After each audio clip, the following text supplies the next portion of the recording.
So, yan guys. Ito ang mga coins ko pala, oh. Iba-iba. May malaki siya. Mayroon ding maliit.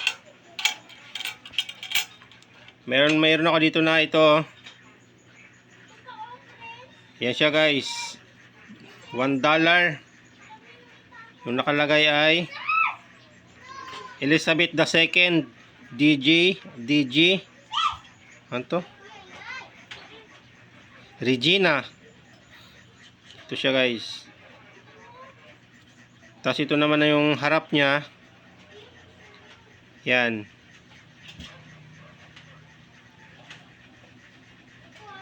$1988 pala siya. Sa mga naga-coin collector po dyan, baka po may tanong ko lang po kung may value po itong coins na ito. PM nyo lang po ako guys kung may value siya. Yan siya. Elizabeth II 1988. Tapos yung iba naman, ito siya guys. Medyo marumi na nga siya, oh. Diyan na isa. Bali dalawa pala yung guys. Itong isa, oh. United States of America 1944. Yan siya guys. Tapos ito naman yung sa likod niya. Sa likod niya kasi medyo malabo na. Nabura na kasi, oh. Hindi na mabasa yung ibang letra. Yan siya.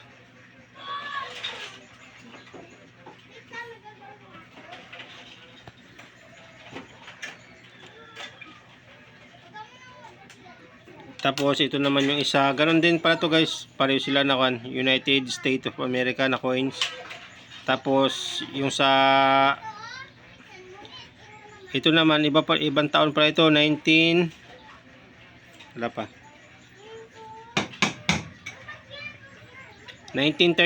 pala ito guys yung isa. Ito 1937. Ito naman 1944. Yan, magkaiba sila.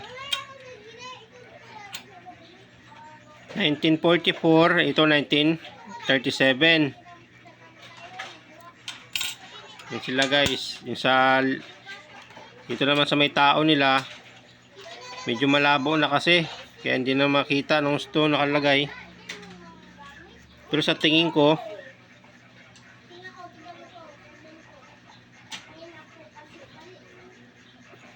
kasi may Philippines naman may Philippines nakalagay sa ilalim to guys, oh. Napansin ko ito.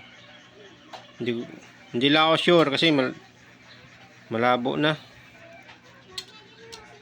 Tapos sa ibang coins naman, meron din ako dito na ito guys. Baka sakali na rin may value na rin siguro to. Republic, ano to? Republika ng Pilipinas. Yan siya guys, nakatatak. Republika ng Pilipinas.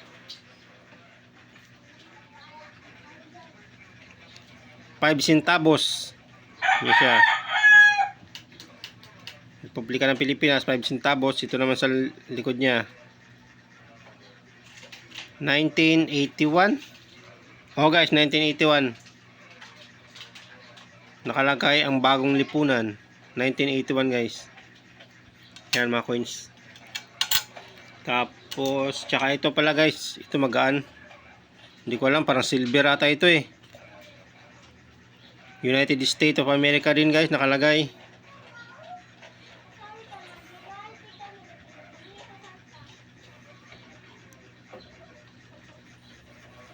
$20. 20 centavos, tapos nakalagay Pilipinas. Yan siya guys.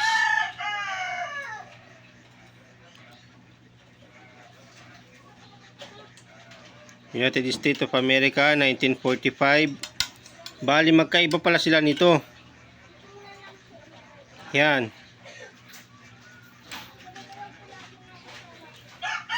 Kasi ito yung isa silver.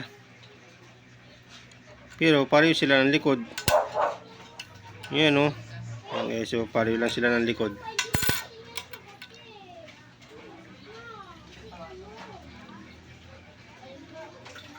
Pareho lang sila ng likod o. 1944, 1945, 1937. Same lang din sila na United States of America. Nakatatak. Tapos sa nakalagay naman, napansin ko, ayan, pareho lang din sila. Maliban lang dito, ito kasi parang may tuldok. Yan o. Tapos sa kulay, ito parang tanso, medyo dilaw. Ito naman puti, parang silver kasi ang gaan siya guys. So magaan. Sa likod naman magkaiba sila. Pagdating sa likod, yan. Yan ang likod nila guys. Magkaiba sila.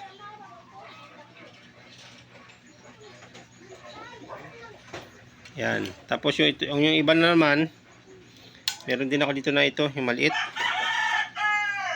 10 centavos, 1963. Same sila nito. Ito 20 centavos, ito 10 centavos. Yan. Pero yung nakatatak na babae ba ito? Pareho sila. Yung sa harap naman nila, magkaiba. Yan. Ito ang harap ng 10 centavos. Central Bank of the Philippines. Ito guys. Yan.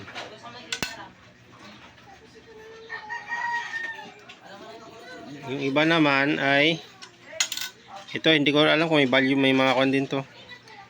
10 centavos din, bago Pilipinas, nakatatak. Ito naman sa harap niya, United States of America, 1917.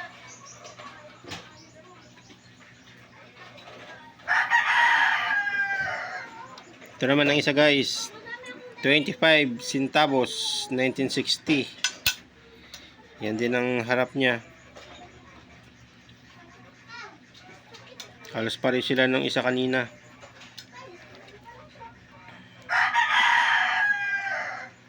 Ito same lang din sila, 1960. Same lang ng kanina nung isa.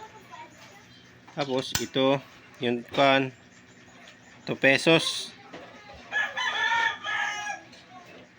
Yan guys, 2 pesos siya. Republika ng Pilipinas, 1991. 1991 to guys. Bago itong iba naman, ito iba malalaki na ito eh. Yan. Nakalagay Republika ng Pilipinas, 2 pesos. Yan ang tatak niya sa harap. Ito naman yung sa kanya. Ika-100 na taon.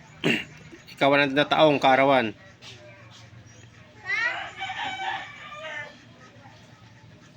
Yan guys. 1990 tsaka 1980, 1890 tsaka 1990 siya. Ito naman iba, 50 centavos, 1958. Ito din ang harap niya guys. Halos same na sila ng kan Central Bank of the Philippines. Ito ganun din, 1964. Ito guys, medyo ibang tatak nito. Ika-400 taon ng Antipolo Rizal. 50, 91, 1997. Yan ang tatak niya guys. Ito naman sa kabila, Republika ng Pilipinas, 1 peso. Yan. Bago ito ang laki. Laki tas mabigat. Bakal siguro, siguro to guys. Ang bagong lipunan. Pangulong Ferdinand E. Marcos, 1975. Yan guys. Yan siya. Ito ganun din. Same lang dito sa kanina. Bali yan guys, sa mga coins ko. Yan ang mga kan. Ito yung malalaki. Hiwalay ko na yung malaki. Yan, ito yung maliit guys.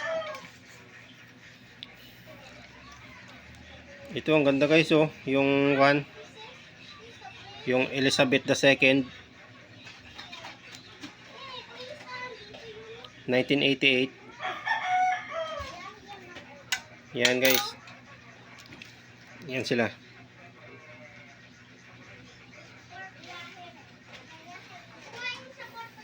Sa mga naga-coin collector po dyan, check nyo lang po sa video. Baka may makita po kayo dito na coins na may value. PM nyo lang po ako.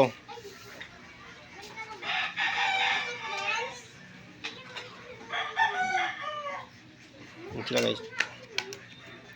So hanggang dito lang video natin guys. Salamat.